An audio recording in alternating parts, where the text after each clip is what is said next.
درود بر شما. به برنامه نگاه سوم از اپوک تایمز فارسی خوش اومدین. من شهرزاد قانعی هستم و مهمان امروز من آقای بیژن کیان، کارشناس امنیت ملی و از مقامات پیشین دولت ترامپ هستند. آقای کیان خیلی خوش آمدین. با درود به شما زکرا خانم قانعی و بینندگان بسیار محترم اپوک تایمز، خوشحالم با شما هستم. ممنون همچنین برای ما. آقای کیان، صحبت‌هایی که امروز آقای پیت هگست انجام دادن و حتی روزهای گذشته آقای ترامپ، از لفظی که استفاده می‌کنن این هست که رژیم جدید ایران. آیا از نظر اونها حکومت ایران عوض شده؟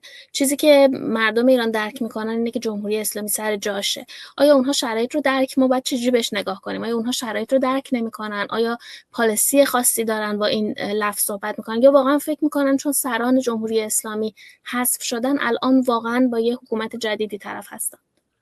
ببینید، این یک میتونه یه باوری باشه، یه ترجمانی باشه از شرایطی که اونها میبینن و واستی ما خیلی شفاف و صادقانه بگیم که شوربختانه سیاستگزاران در آمریکا تصویر دقیق و درستی از ساختار حکومت در جمهوری اسلامی ندارن.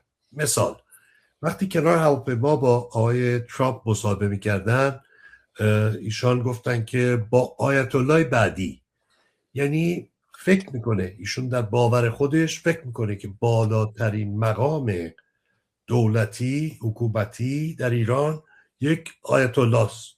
یعنی این ساختار رو متصور میشه که نادرسته. البته نادرسته، ولی اینکه بگوید که همه چیز چنان تغییر کرده که انگار یک دولت جدیدی در داخل ایران حکومت میکنه، به نظر من کاملا نادرسته. یعنی چنین تعبیری رو هرچند که ممکنه که آقای ترامپ و آقای هگست براش تعریفی داشته باشن، یک کمی مشکله که بشه این رو با منطق و با مقایسه واقعیات قبول کرد. نه، اینطور نیست.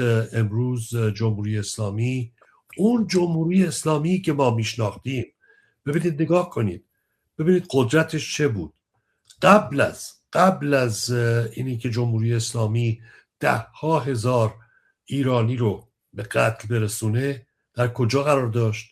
الان در کجا قرار گرفته؟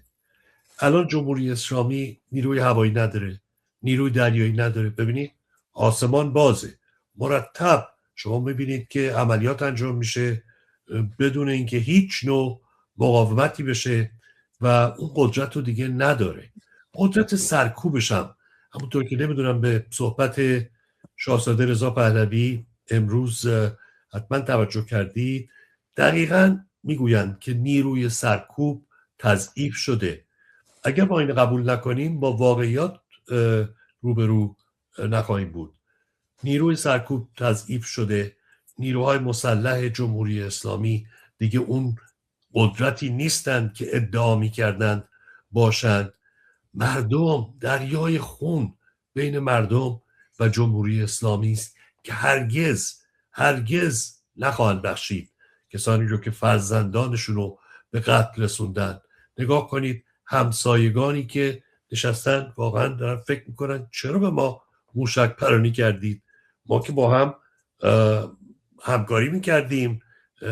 کشور امارات رو وقتی نگاه میکنید که اسکله‌های ویژه برای صادرات داشت، با همه اختلافاتی که ممکن بود موجود باشه همکاری بود.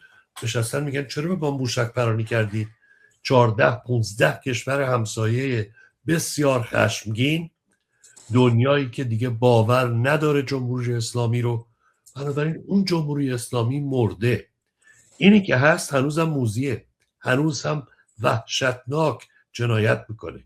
یعنی آقای قالیباف و آقای پزشکیان و آقای اژه‌ای هنوزم سر کار هستن. بنابراین نمیتونیم بگیم که دولت جدیدی در جمهوری اسلامی به روی کار آمده، ولی میتونیم بگیم این جمهوری اسلامی که داریم بهش نگاه میکنیم اون جمهوری اسلامی نیست. توجه کنید سرکار خانم قانعی چه اتفاقی افتاد درست قبل از این به اصطلاح آتش بس که همونطور که دید فقط چند ساعت ازش نگذشته بود که نقض شد. در حقیقت اتفاقی که افتاد اینه که آقای ترامپ خارج از عرف دیپلماتیک با لحن بسیار مهم، با یک توهین، با استفاده از الفاظی که به هیچ عنوان جایگاهی در دیپلماسی ندارند، یعنی با یک توهین کامل، نه با الفاظ دیپلماتیک، فرمان داد به جمهوری اسلامی که تنگه هرمز را باز کنید. فقط همین. یعنی اون توییتی که ایشان با اون لحن صحبت کردن یک خواسته داشت، و اونی که تنگه هرمز رو باز کنید. دیدید که از چه الفاظی هم استفاده کرده بود. حالا نگاه کنید به جمهوری اسلامی. ببینید این جمهوری اسلامی همون جمهوری اسلامیه که وقتی با چنین الفاظی حکم میکند، دیکته میکند تنگه هرمز رو باز کن، بلافاصله با التماس و استغاثه و پادرمیانی تنگه باز میشه. ولی خب دیدیم که به این دلیل که نیروهای جمهوری اسلامی آتش به اختیار هستند، نیروهای جمهوری اسلامی اون انسجام رو ندارن در داخل آنچه که باقی مانده. حالا مجتبی که نمیدونیم زنده است یا مرده، یا اگر زنده است در چه حالتی هست، ولی بدون شک میبینیم که این آشفتگی و این اختلافات درونی مرتب داره بالا میگیره. اینو بایستی بگم برای شما و بینندگان بسیار محترم.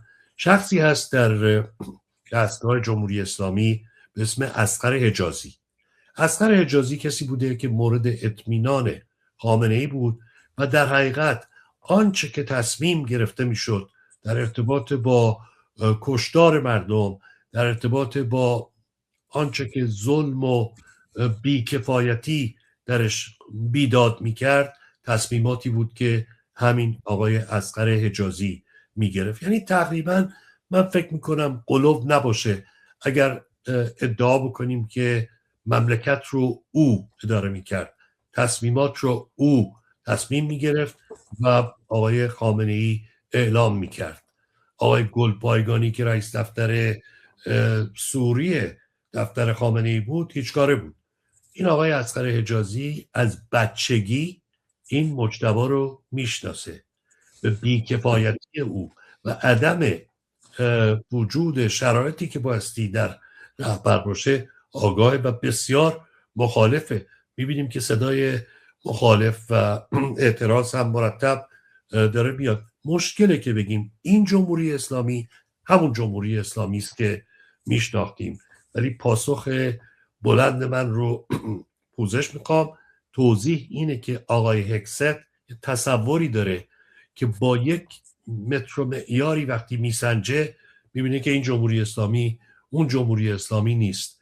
ولی از یه طرف دیگه، از اونجایی که ما در دورانی هستیم که جنگ‌های روانی و جنگ‌های اطلاعاتی بخشی از این درگیری عملیات نظامی هست، ببینید وقتی که آقای ترامپ یا آقای هکست میگوید که بله ما با یه عده داریم صحبت میکنیم، اینا خیلی آدم‌های منطقی هستند و ما کدوم آدم منطقی در ایران وجود داره؟ شاید این نوعی ایجاد اختلاف و ایجاد شک در رده هایی است که باقی موندن. بدون شک شما اگه جای اونها بودین کنجکاو نمی‌شدید ببینید که این کی آقای ترامپ داره باش صحبت میکنه که ما خبر نداریم. ولی همین سوال باعث میشه که این اختلافاتی که بین این اشخاص وجود داره، چون میدونید اینا همیشه سر اموال مسروقه از مردم ایران مرتب دعوا دارن دیگه، چون این رقابت بر سر این هست که کدام یکی از آنها جیب مردم ایران را سریعتر و با شدت بیشتر ازش سرقت بکنند. بنابراین توضیح بلندی است، ولی تصور آقای هکست و آقای ترامپ به کلی بی اساس نیست، ولی تعبیر متفاوتی است از اون چیزی که به نظر اونها میاد. به نظر من تغییر نکرده. ساختار دولت نمیتونیم بگیم عوض شده، یعنی کسانی هستن که حالا تصمیم میگیرن. نه، به هیچ عنوان هنوز این اتفاق نیفتاده. یا بازی روانیه یا اینکه به طور کلی تعبیر نادرست از اون چیزی که واقعیت روی زمین هست. فکر میکنید که الان آتش بس به معنی واقعی انجام شده و دیگه این جنگ تموم شد؟ ما میدونیم که احساس دوگانه‌ای بین مردم هست. بسیاری هستن که احساس میکنن دیگه تحملش رو نداشتن از داخل کشور. حتی شاید پیام‌هایی میومد که بیشتر صدای مردم داخل رو برسونید و بسیاری از افراد هم میگفتن نه، این باید ادامه پیدا کنه چون ما تا اینجا اومدیم و باید که جمهوری اسلامی به هر حال حکومت تغییر کنه و جمهوری اسلامی دیگه باقی نمونه. یه حس دوگانه‌ای بین مردم هست و حالا به هر حال اختلافی رو هم به وجود میاره. ولی فکر میکنید که آیا عده‌ای که طرفدار این بودن که این حملات ادامه پیدا کنه تا جایی که جمهوری اسلامی از پا در بیاد، فکر میکنید که آیا میتونن امیدوار باشن که کار ترامپ و دولت آمریکا تا الان با جمهوری اسلامی تموم نشده و ممکنه این در آینده ادامه دار باشه؟ نوعی در واقع الان در واقع وقت بخره آقای ترامپ که بخواد در آینده حملات رو ادامه بده. حالا به هر حال تحلیل ها میگن که ممکنه تأثیری که روی قیمت نفت بوده، فشاری که از سمت دموکرات ها در آمریکا و حتی ریپابلیکن ها به روی آقای ترامپ بوده در آمریکا، حالا این فشار رو کمی کم کنه، قیمت نفت پایین بیاد و منتظر باشه که مجددا آمریکا آماده حملات بعدی باشه. آیا فکر میکنید اینطوره یا واقعا این تا اینجا آتش بس به معنی اینه که فعلا دیگه جنگ نخواهد بود؟ ببینید، همونطوری که مرتب و به طور مداوم بدون هیچ انحرافی از این دو اصل که الان با شما و بینندگان محترم در میون میگذارم، اصل اول اینه که این وظیفه آقای ترامپ یا دولت ایالات متحده نیست که رژیم رو در ایران تغییر بده. این حق و این مسئولیت هر دو متعلق به مردم ایران هستند. یعنی چی؟ یعنی که آقای ترامپ تصمیم نمیگیرد که این حکومت چگونه جایگزین شود. مردم ایران این تصمیم رو میگیرن و وظیفه آقای ترامپ هم نیست. اینو باستی جدا کنیم. آقای ترامپ اون چه که در مصلحت منافع ایالات متحده آمریکا هست انجام خواهد داد، ولی نه بیشتر. این خیلی مهمه. اون اقدام نهایی رو مردم ایران تصور کنید که این براندازی و جایگزینی با حرکت ایالات متحده و یا اسرائیل اتفاق بیفته و مردم نقشی درش نداشته باشن. فقط فکر کنید ببینید که چه اتفاقی میفته. 74 سال پیش هیچ اتفاقی نیفتاد. من بارها میشنوم، حتی امروز در یک برنامه بودم، یک کسی میگفت نخست وزیر منتخب، نخست وزیران ایران هرگز انتخابی نبودند، انتصابی بودند. یعنی اتفاقی که نیفتاده بود هنوز بحث و گفتگو درش هست که این یک کودتای آمریکایی بود و امثال هم. به هیچ عنوان دولت ایالات متحده مسئولیت چنین چیزی رو نمیپذیره. حالا سوال میشه که خب مردم با چی بجنگن؟ هدف اصلی همیشه این بوده. یعنی من فکر میکنم برای اینکه کار آقای ترامپ یا صحبت‌های آقای ترامپ رو دنبال کنیم، بایستی فقط نگاه کنیم ببینیم هدفش چیه، نه راه رسیدن به هدفش، چون اون مرتب تغییر میده راه ها رو، چون نمیخواد طرف مقابل بداند که قدم بعدی او چیست. این به طور کلی این رو به یه طرف میذاریم که مسئولیت تغییر و جایگزینی و حق تصمیم گیری برای مردم ایران هست. حالا آنچه که ما در قالب منافع ایالات متحده و یا منافع کشورهای دیگه مثل اسرائیل یا کشورهای منطقه در خلیج فارس نش توجه میکنیم، اونا چی میخوان؟ اونا میخوان که بتونن که این منطقه‌ای که در خلیج فارس، تنگه هرمز که در روز 20% انرژی جهان از اینجا میگذره باز باشه و بازارها بتونن به طور عادی کار بکنن و این خطر برای اسرائیل فقط مسئله انرژی نیست، یک تهدید دائمی از طرف نهاد جمهوری اسلامی است. حالا شما تصور بکنید که بعد از میلیاردها دلار هزینه و بعد از اینکه آقای ترامپ تعهد کردن، گوش کنید به حرفای آقای ترامپ، گوش کنید، میبینید که میگوید ما مردم ایران را تنها نخواهیم گذاشت. نه اینکه هدفش اینه که حکومت رو براندازی بکنه و با این هدف جلو بره، هدفش اینه که خطر رو رفع بکنه و اقدام نهایی رو فراموش نکنیم. بارها آقای ترامپ اینو تکرار کرده که ما در کنار مردم خواهیم ماند. مردم بایستی آماده باشند که این حکومت رو همونطور که در صحبتی که شاهزاده رضا پهلوی امروز اعلام کردن، این وظیفه مردمه. ناامید نشیم که امروز آتش بس اعلام شده. اولا که چه آتش بسی؟ دیدید که ما می‌خواستیم بگیم شکننده است که شکست. ما هنوز شروع نکرده بودیم بگیم که شکننده است، آتش بس نقض شد. بعدم قراره که راجع به چه چیزی مذاکره بکنن؟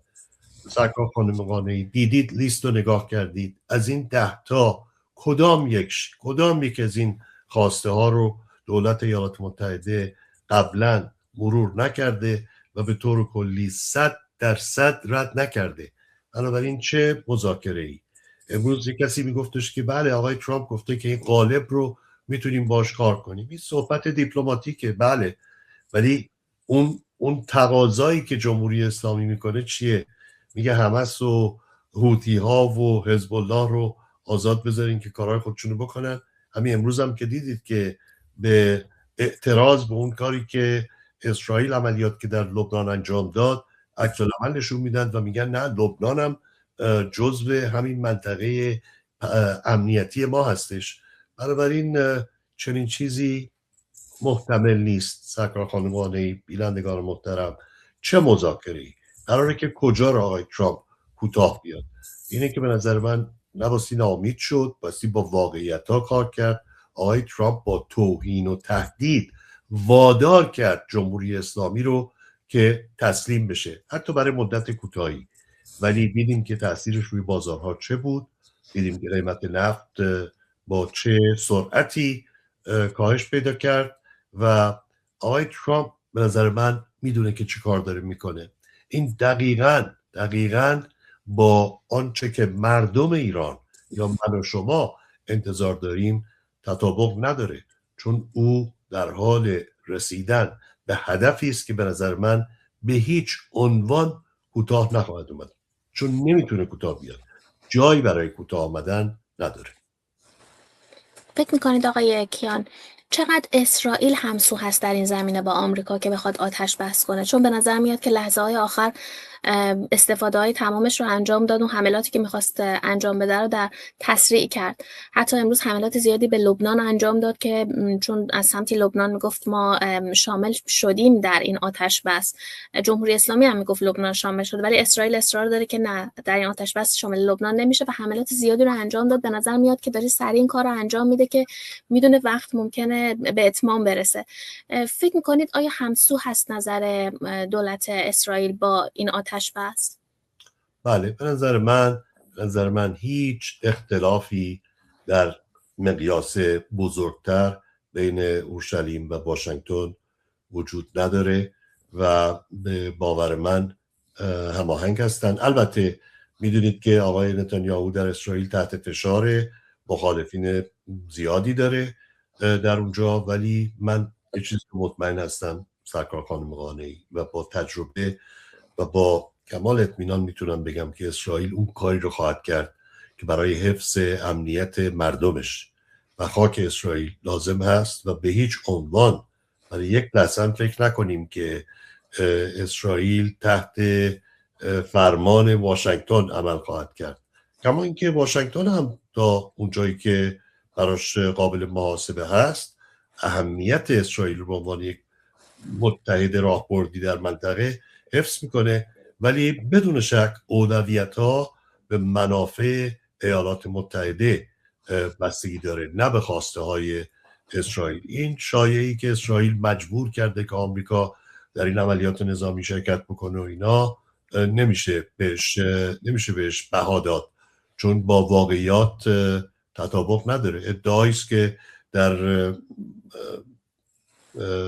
ما بین همه صحبت‌هایی که میشه همیشه از زور ناچاری بعضی ادعاها اظهار میشه. مثلا همین مسئله تعداد کشته شدگان در ایران مرتب بحث روش هست، ادعاهایی میشه. اخیراً شنیدیم که ممکنه 40,000 60,000 نفر. وقتی نگاه بکنیم به اینی که آیا این مردم هرگز این دولت رو خواهند بخشید، به این نتیجه میرسیم که هراس نهاد جمهوری اسلامی هرچه که ازش باقی مانده از مردم خیلی بیشتر از اینه که ببینه که امروز بر اساس منافعش ایالات متحده چه میکند یا اسرائیل چه میکند. این مردم این دولت رو خواهند بخشید به هیچ عنوان. آقای کیان، سوال بعدی من بریم سمت چین. امروز صحبت جالبی که شد اینه که رویترز گزارش داد و یک خبرگزاری فرانسوی که چین نقش داشته در این آتش بس و به جمهوری اسلامی پیشنهاد کرده که آتش بس رو بپذیره.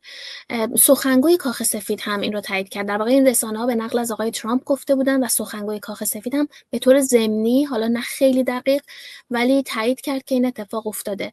فکر می‌کنید که چرا باید چین این کار رو انجام بده؟ البته خب مشخصاً به دنبال منافع اقتصادی خودش هست، ولی چرا چین باید انجام بده این کار رو و چرا آمریکا باید اجازه بده که چین در این زمینه میانجیگری کنه؟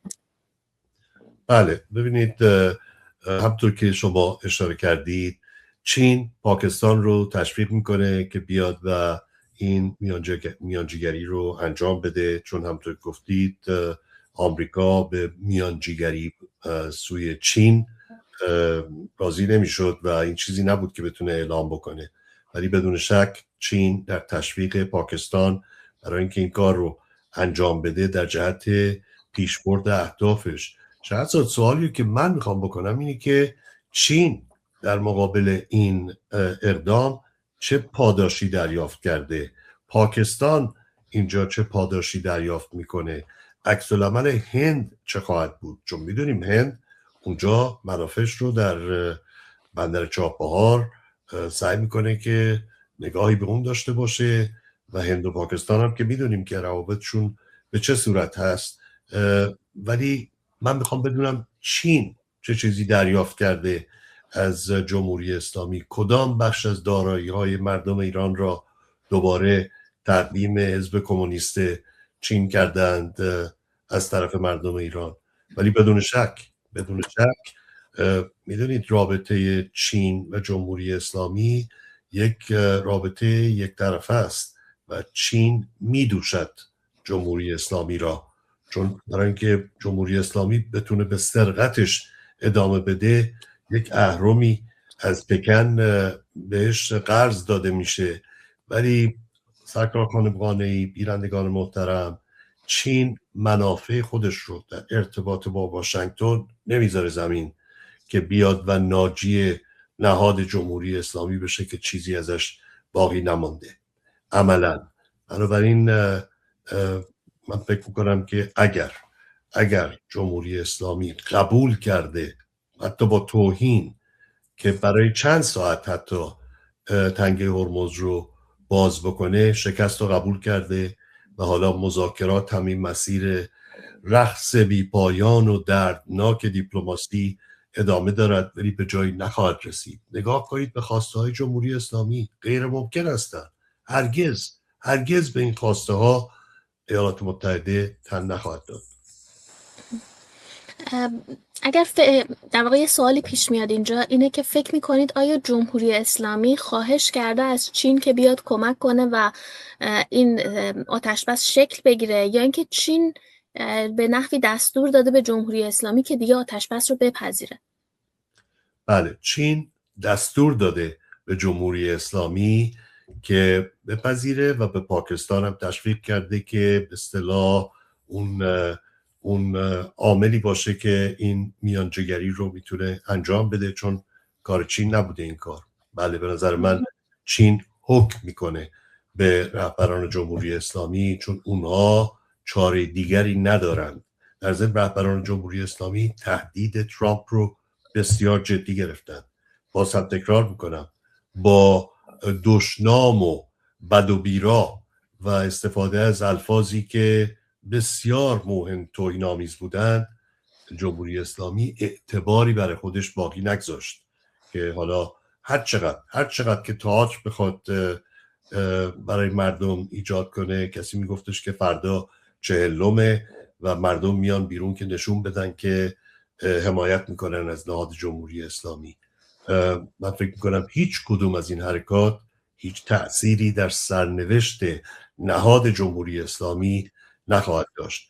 بازم تکرار میکنم، بایستی به جایی برسیم که همونطوری که آقای ترامپ هم بهش اشاره کرده و همونطوری که شاهزاده رضا پهلوی عنوان کردن، نبایستی ناامید شد، بایستی حق و مسئولیت تغییر رو در مردم ایران دید و بدون شک به اونجا نزدیک خواهیم شد. این جمهوری اسلامی تاب و توان رویارویی با 80% این جامعه که خشمگین هستن، شهرزاد خانم بچه هاشونو کشتن، نمیتونن با این رژیم کنار بیان به هیچ عنوان. اگه تمام دنیا هم بخواد که جمهوری اسلامی بماند، مردم ایران اینو دیگه نمیخوان و جمهوری اسلامی محکومه به اینکه تسلیم بشه به مردم ایران و این اتفاق خواهد افتاد. آقای کیان به مردم ایران اشاره میکنید. طرفداران جمهوری اسلامی با خانواده هاشون، یعنی با زن و بچه و اینها، جمع شده بودن در اطراف نیروگاه ها در واقع به درخواست برخی افراد مرتبط با جمهوری اسلامی و مقامات. فکر میکنید که چرا واقعا جمهوری اسلامی در هیچ زمینه‌ای به نظر میاد که اصلا ارزشی برای جان انسانها در ایران قائل نیست و کل دنیا، و اینکه طرفداران خودش رو جونشون رو اینطور به خطر بندازه نشونه چیه آقای کیان؟ چجوری واقعا باید این رو برداشت کرد که طرفداران خود جمهوری اسلامی هم میان و جونشون رو به خطر میندازن؟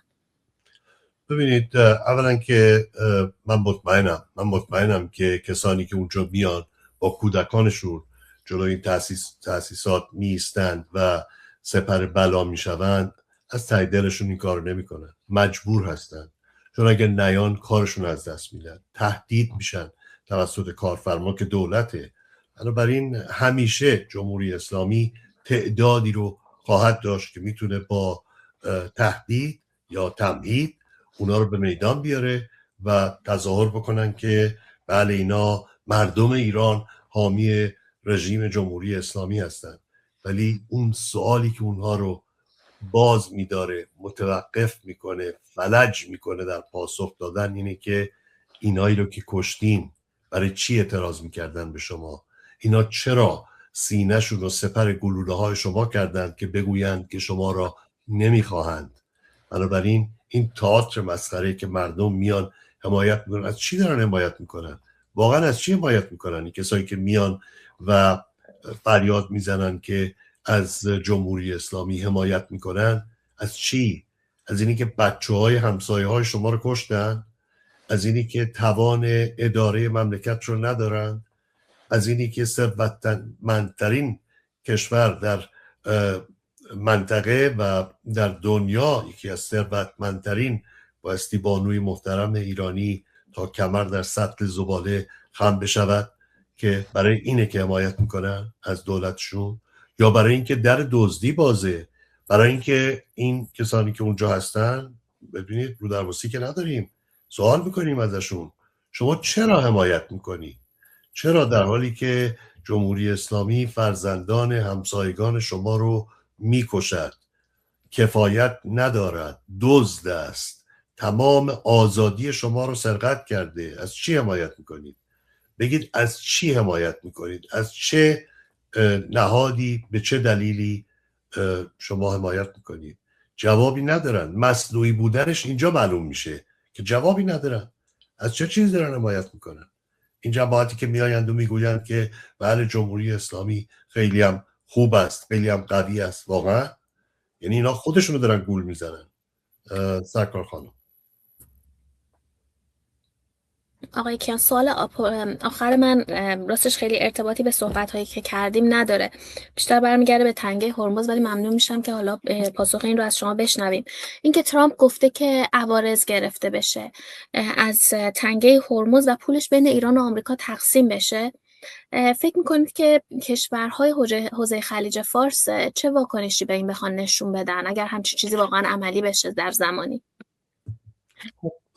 به طب مثلا کشوری مثل عمان میخواد که درآمد رو، چون در اون منطقه است، احساس میکنه که به هر حال او هم یک کنترل اینجا داره، در ضمن یک معامله‌ای هم با جمهوری اسلامی دارد و این داد و ستد را این گونه میبیند که آنها حق دارند که این درآمد رو بتونن بگیرن. ولی به طور کلی آنچه که درآمد حاصله از فروش نفت و یا منابع طبیعی، هر وقت ما بتونیم به این نتیجه برسیم که وقتی که این منابع مالی در کنترل جمهوری اسلامی باشد، انتظار فساد نهادینه شده، انتظار پروژه هایی که شروع میشه و شکست میخوره، انتظار تداوم حمایت از گروه های تروریستی در دنیا، نه فقط در منطقه خلیج فارس، رو باید داشته باشیم.